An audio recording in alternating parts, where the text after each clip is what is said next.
Assalamualaikum warahmatullahi wabarakatuh teman-teman pecinta sepak bola. Kita jumpa lagi di channel 415 Activity.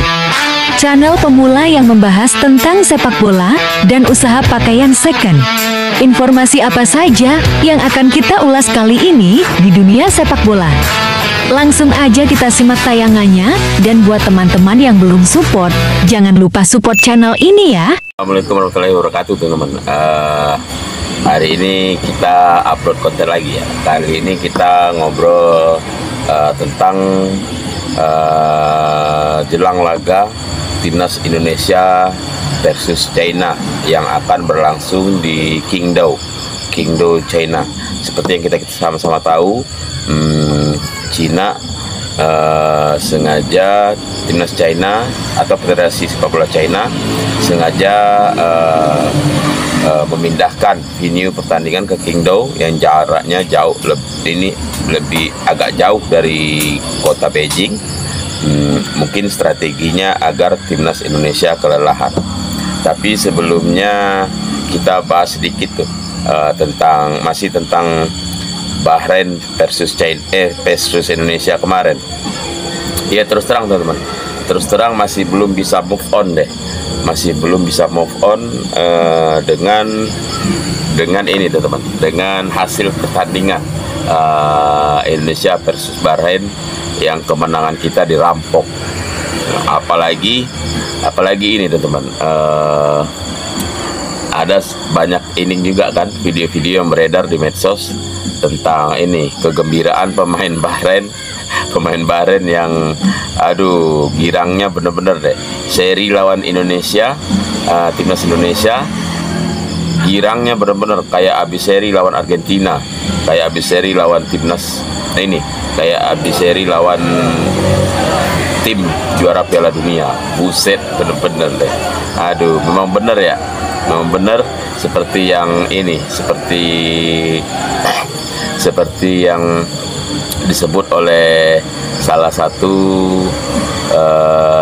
supporter Indonesia yang diwawancarai media Bahrain waktu habis setelah pertandingan tuh. Ada mbak-mbaknya yang bilang kan, Bahrain memang punya banyak uang, tapi mereka gak punya kelas. Ini benar-benar kelihatan gak punya kelasnya. Parah. Kayaknya Bahrain ini sebentar lagi levelnya gak bakal sama dengan kita. Kita harapkan begitu teman-teman ya. Memang ini seri dengan cara dibantu wasit, girangnya udah kayak seri lawan juara Piala Dunia. Gila bener. Pokoknya ini teman-teman, ya udahlah. Memang kita masih kesel dengan itu wasit botak gitu, wasit botak dari Oman tuh. Tapi apapun itu, hidup ini show must go on. Kita masih harus terus fokus ke depan. Timnas harus fokus terus ke depan untuk berusaha mencapai hasil maksimal di laga-laga selanjutnya. Yang terdekat ya ini lawan China yang akan berlangsung tanggal 15, yang berlangsung di stadion di Qingdao, China kan. Seperti yang kita tahu teman-teman, China sengaja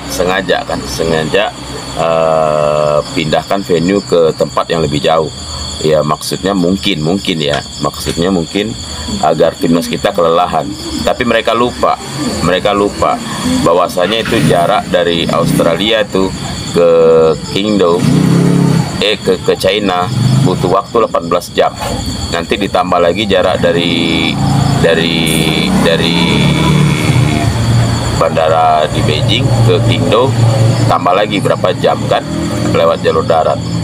Sedangkan Indonesia nantinya akan memakai pesawat charter.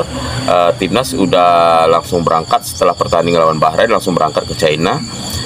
Sedangkan dari Bahrain ke China itu ke bandara di Beijing itu cuma butuh waktu 8 jam teman-teman. Cuma butuh waktu 8 jam. Jadi kalau kita bisa lihat nih, kayaknya nih timnas Cina blunder, salah strategi dia kayaknya. Dia mau bikin Indonesia kecapean, pemain timnas Indonesia kecapean, malah mereka yang kecapean. Ditambah pula mereka ini cuman naik pesawat komersial biasa balik dari Australia ke China. Jadi kan yang kecapean siapa ini nantinya ini? Jadi mudah-mudahan mereka ya yang ini, mereka kemakan tulah sendiri. Ditambah lagi mereka sengaja cari stadion yang jauh yang cuacanya lebih dingin. Tapi mereka lupa, padahal pemain kita banyak yang ini abroad di Eropa. Jadi ya malah diketawain lah. Jadi cuacanya udah mereka biasa hadapin. Mereka lupa yang mereka hadapin timnas, bukan timnas Indonesia yang dulu. Yang mereka hadapi ini timnas yang dengan kekuatan yang baru, yang full dengan pemain internasional. Jadi ada juga videonya beredar kan, malah pemain timnas malah happy latihan, nggak ada rasa kedinginan atau apapun. Dan lagi juga suhu derajat di sana juga di kisaran 18 sampai 20 derajat. Jadi udah suhu yang biasa bagi ini. Malah pemain-pemain yang main di Eropa tuh bilangnya cuacanya sama kayak di Belanda. Aduh, memang kayaknya ini benar-benar blunder deh. Dan saya yakin Indonesia bakal memetik hasil maksimal. Ya kita doakan begitu ya. Kita doakan begitu. Walaupun China juga udah banyak melakukan intrik-intrik untuk merugikan timnas Indonesia. Banyak kan, dari venue tempat pertandingan, kemudian dari memilih daerah yang cuacanya dingin. Dan ada lagi tuh video yang beredar di medsos tuh, perbedaan yang sangat mencolok antara bus pemain yang disediakan oleh Federasi Sepak Bola China untuk timnas Indonesia. Kayak ini teman-teman, kayak bus kelas ekonomi, beda jauh dengan bus yang mereka gunakan. Ya namanya tuan rumah ya, mereka ini mencari berbagai cara untuk ini, untuk agar tim lawan tidak fokus. Ditambah lagi saywar dari media-media China yang bilang bahwasannya naturalisasi atau ada kita ketambahan 2 amunisi baru kan, Misilger dan Elio Rendes.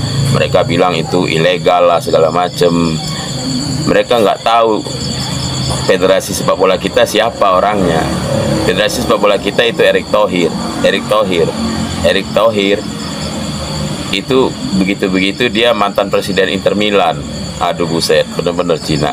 Bahkan pemilik Inter juga bilang, hati-hati, ini ketua Federasi Sepak Bola Indonesia itu bukan orang sembarangan. Itu Erick Thohir ya, yang punya koneksi banyak di Eropa, di FIFA. Semua orang ini menghormati Pak Erick. Jadi mereka kayaknya lupa ini deh, nggak upgrade soal info timnas mungkin ya. Jadi saya lucu kalau tiap saya sering merhatiin kan berita-berita ini di medsos ya, berita-berita tentang jelang laga timnas lawan China ini. Jadi lihat videonya, saya jadi geli sendiri. Ini Cina kenapa ya begini bener? Dan saya yakin timnas kita akan memetik hasil maksimal walaupun bermain di kandang China. Saya juga optimis Cina nggak akan gampang lawan kita. Iya dulu oke lah, mereka bisa menang dari kita. Tapi kalau untuk sekarang, aduh saya nggak yakin deh Cina bisa ini. Cina menang mudah atau dengan gampang ngalahin kita, enggak. Malah sebaliknya saya lebih yakin timnas kita akan memetik hasil poin maksimal. Istilah itu poin maksimal di pertandingan kali ini, walaupun bermain di kandang China. Apalagi kita cuman pemain juga cukup lengkap, semuanya sudah aman. Ya paling agak meragukan si Hordi Ahmad, kabarnya ini akan segera balik ke Malaysia karena cederanya nggak memungkinkan untuk dia ikut latihan ataupun bertanding melawan China. Ya kita doakan Hordi Ahmad segera ini ya, segera sembuh. Itu aja sih. Sudah itu saya juga memprediksi ya namanya prediksi ya, namanya kita pecinta timnas, ya saya akan prediksi yaitu timnas yang menang. Ya dengan skor ya kalau nggak 2-0 ya 3-1 teman-teman. Prediksi saya. Ya mudah-mudahan Allah mengabulkan ya. Timnas kita menang. Timnas kita menang. Itu sih kalau saya. Nggak tahu kalau teman-teman prediksinya gimana ya. Siapa yang bakal menang? Indonesia atau China? Dan kalau Indonesia yang menang berapa skornya? Dan kalau China yang menang berapa skornya? Teman-teman boleh ketik di komentar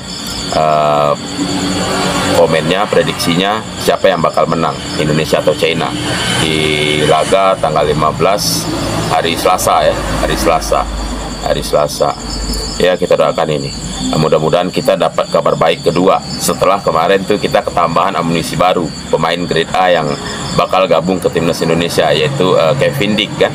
Kevin Dick udah resmi salaman sama Pak Erik, udah resmi akan menjalani proses perpindahan kewarganegaraan.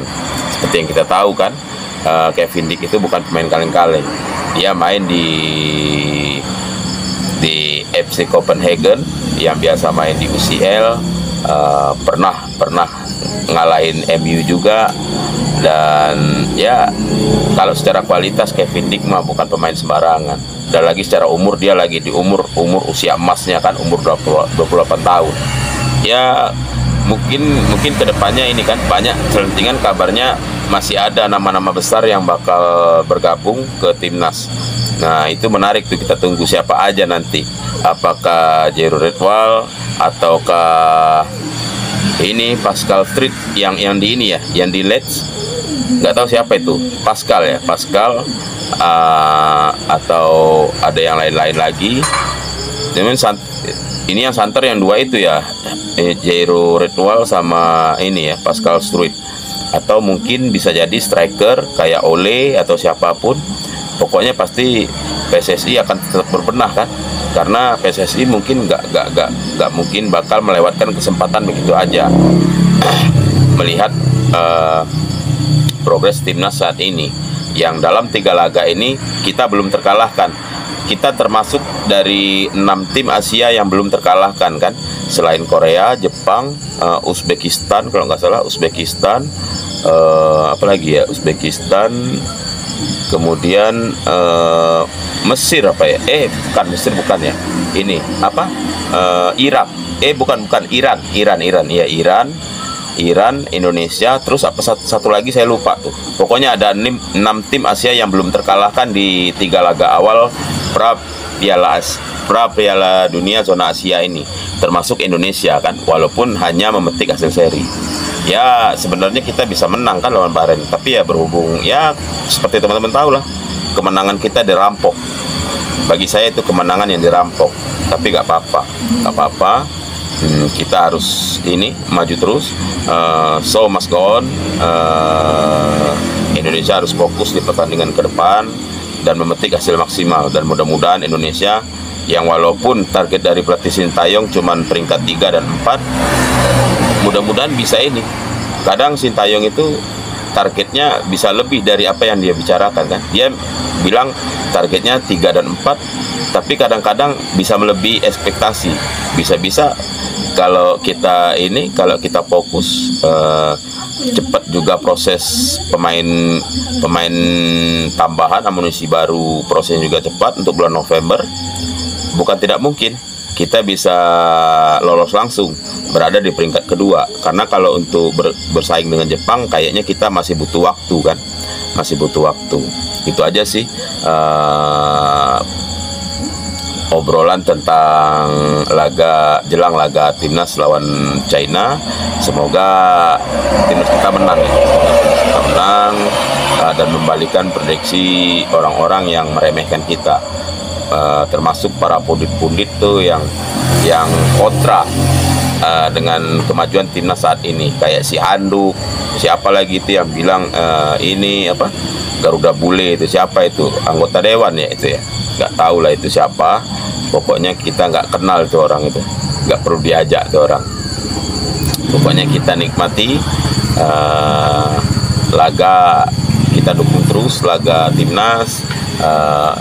Ya mudah-mudahan supporter Indonesia yang ada di China bisa berdatangan untuk hadir di stadion mendukung langsung timnas kita, dan kita juga mendukung di daerah masing-masing dengan nonton bareng pokoknya banyak cara, dan kita doakan timnas kita maju terus ya. Begitu aja teman-teman, sekilas obrolan kita soal jelang laga timnas sama China. Jangan lupa selalu dukung timnas. Sekian dulu kontennya. Pokoknya timnas menyala, iya, menyala terus timnas. Bikin tuh orang-orang yang meremehkan jadi terdiam. Itu aja teman-teman. Mohon maaf atas segala kekurangan yang ada pada konten ini. Semoga teman-teman yang udah nonton, yang udah like, yang udah subscribe, rezekinya selalu lancar, berkah, sehat, bahagia selalu, dan sukses terus ya teman-teman. Oke, kita ketemu di live, kita ketemu di konten-konten berikutnya. Assalamualaikum warahmatullahi wabarakatuh.